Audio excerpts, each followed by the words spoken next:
నమస్తే ఫ్రెండ్స్, మనం ఎంతో కాలంగా ఎదురు చూస్తున్న హరిహర వీరమల్లు సినిమా థియేటర్లోకి వచ్చేసింది భయ్య. పవన్ కళ్యాణ్ గారు డిప్యూటీ సీఎం అయిన తర్వాత హరిహర వీరమల్లు మూవీ పైన ఎక్కువ అంచనాలు అయితే ఉన్నాయి భయ్య. అయితే ఈ మూవీ అంచనాలను ఎంతవరకు అందుకుంటుందో ఒకసారి చూద్దాం. ఈ మూవీని డైరెక్ట్ చేసింది ఏఎం జ్యోతికృష్ణ గారు, అలాగే నిర్మాత ఏఎం రత్నం గారు. ఏఎం జ్యోతికృష్ణ గారు డైరెక్ట్ చేసినటువంటి ఈ పీరియడ్ యాక్షన్ డ్రామాలో పవన్ కళ్యాణ్ గారితో పాటు నిధి అగర్వాల్, నోరా ఫతేహి, నర్గిస్ ఫక్రీ, బాబీ డియోల్ వారి పాత్రలో నటించారు. ఈ మూవీకి ఎంఎం కీరవాణి గారు మ్యూజిక్ యాడ్ చేశారు.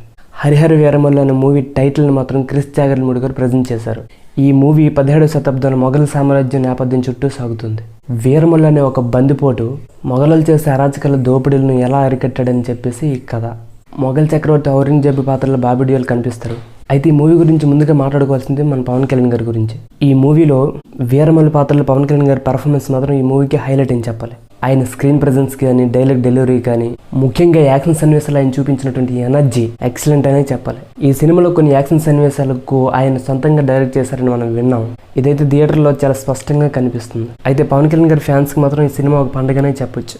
ఈ cinema plus points minus points విషయానికి వస్తే ప్లస్ పాయింట్స్ గురించి మనం ముందుగా చెప్పుకోవాలి. ఈ సినిమాలో పవన్ కళ్యాణ్ గారి నటన, యాక్షన్ సీక్వెన్సెస్, అలాగే ఆయన స్క్రీన్ ప్రెజెన్స్ ఈ సినిమాకు బలమని చెప్పాలి. ముఖ్యంగా కుస్తీ ఫైట్ మరియు మొఘల్ గ్రామంలో వచ్చే యాక్షన్ బ్లాక్ చాలా హైలైట్ అని చెప్పాలి. ఈ సినిమాకి ఇవైతే చాలా బాగున్నాయి. అలాగే మ్యూజిక్ విషయానికి వస్తే ఎంఎం కీరవాణి గారు బ్యాక్గ్రౌండ్ స్కోర్, అలాగే పాటలు ఈ సినిమాకు పీరియడికల్ ఫీల్ అయితే తీసుకుని వస్తాయి. కొన్ని ఎమోషన్ సీన్స్ లో మాత్రం మ్యూజిక్ చాలా బాగా ఇచ్చారు. అలాగే హీరోయిన్ నిధి అగర్వాల్ గురించి చూసుకున్నట్లయితే నిధి అగర్వాల్ తన పాత్రలో తను చాలా బాగా నటించింది. ముఖ్యంగా ఫస్ట్ హాఫ్ లో చూసుకుంటే ఆమె నటన చాలా బాగా చేసింది. అయితే సినిమాలో పీరియడిక్ సెట్టింగ్స్ కానీ, కాస్ట్యూమ్స్ కానీ అన్ని చాలా చక్కగా తీశారు. అలాగే ఈ సినిమా మైనస్ పాయింట్స్ విషయానికి వస్తే ఈ సినిమాకి అతిపెద్ద మైనస్ ఏంటంటే విజువల్ ఎఫెక్ట్స్. ఈ సినిమాలో విఎఫ్ఎక్స్ అనేవి చాలా చోట్ల చాలా తక్కువ క్వాలిటీతో తీసారేమన్నట్లు అనిపిస్తుంది. మనం సినిమా చూసేటప్పుడు చాలా ఇబ్బందిగా, కొన్ని చోట్ల కార్టూన్లా అనిపిస్తుంది.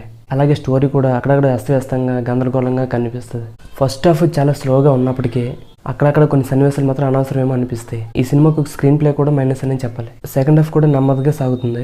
ఈ విఎఫ్ఎక్స్ వలన సెకండ్ హాఫ్ లో కూడా చూడడానికి ఇబ్బందిగా ఉంటుంది. ఈ సినిమాలో బాబీ డియోల్ అలాగే సత్యరాజ్ మంచి నోట్లు ఉన్నప్పటికీ వారి పాత్రలను వాడుకోలేదేమో అనిపిస్తుంది. హీరోకు విలన్ కు మధ్య మంచి సీన్స్ అయితే తీయలేదు. కొన్ని చోట్ల అనవసరమైన కామెడీతో ఈ సినిమా యొక్క టోన్ పాడు చేస్తుంది. మొత్తం మీద హరిహర వీరమల్లు మూవీ ఒక భారీ అంచనాలతో వచ్చినప్పటికీ పవన్ కళ్యాణ్ గారి అభిమానులకు మాత్రం ఆయన ప్రెజెన్స్, కొన్ని యాక్షన్ సీన్స్ నచ్చుతాయి. అయితే బలహీనమైన విఎఫ్ఎక్స్, గ్రిప్ లేని స్క్రీన్ ప్లే ఈ సినిమా దెబ్బతీసాయి. ఈ సినిమా మొత్తం మీద పవన్ కళ్యాణ్ గారు ఒక్కరే వన్ మ్యాన్ షోగా నడిపిస్తూ ఉంటారు. ఈ సినిమాలో స్టోరీ మైనస్, అలాగే విఎఫ్ఎక్స్ మైనస్ వలన ఇది ఒక మంచి స్టోరీగా ప్రజెంట్ చేయలేకపోయారు. మొత్తం మీద చూసుకున్నట్లయితే ఈ సినిమా ప్రతి ఒక్కరు చూడాల్సినటువంటి మూవీ. అయితే పవన్ కళ్యాణ్ గారి ఫ్యాన్స్ అయితే మాత్రం ఎక్కడ నిరుత్సాహపడాల్సిన పని అయితే లేదు. ఆయన స్క్రీన్ ప్రెజెన్స్ కోసమైనా సరే చూడాల్సిందే. బాహుబలి అంత రేంజ్లో భారీ అంచనాలతో మాత్రం వెళ్ళకండి. ఇంతకీ హరిహర వీరమల్లు మూవీ మీరు చూసారా? ఒకవేళ మీరు చూస్తే మీకు ఎలా అనిపించింది? ఈ మూవీపై మీకున్న అభిప్రాయాన్ని కింద కామెంట్లో చెప్పండి. ఈ వీడియో కనుక మీకు నచ్చినట్లయితే మన ఛానల్ లైక్ చేయండి, షేర్ చేయండి, మన ఛానల్ సబ్స్క్రైబ్ చేసుకోండి.